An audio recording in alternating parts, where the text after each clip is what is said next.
bisa palagay kakorban o maanyos ng nomenta Karashi ulapen kre kisimpleng patunang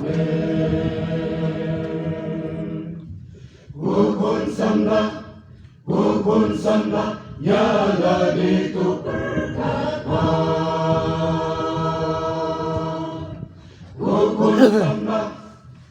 Khun Samla, yala dito pyrkhat Kumnongin sa ay jubak Hakas ni ka jing bisya Tungin freban on nomenta Yau Keu balaiba Upray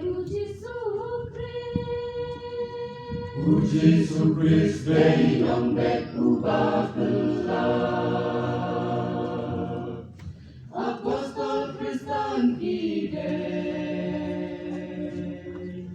Long Kodashisha Hashwa Batrai Unki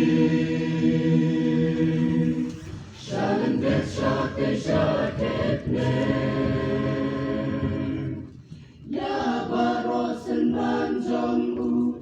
Upa Baneg Yalak Keleng Jing Pendim Kajong Utrai Babaroki Dei Banyo Yau jiu ni yau jentil Uji Supanyasno Khun Samla, yala dito pyrkhat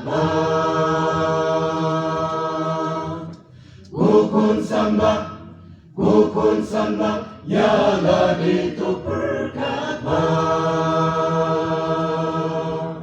Unongin sa ay jubak Hakas ni ka jing bisya Tungin freban on nomenta Yau Keu balaiba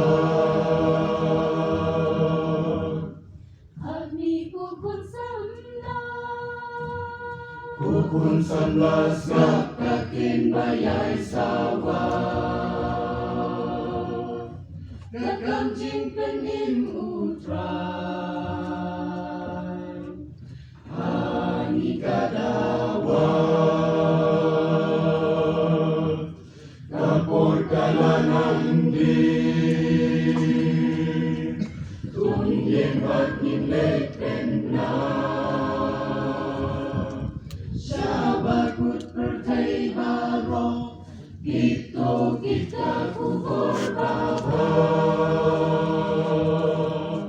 Kapurtai habu baro Dan ngubatkan manigel Panmanitan yau try Ukun ublay ubat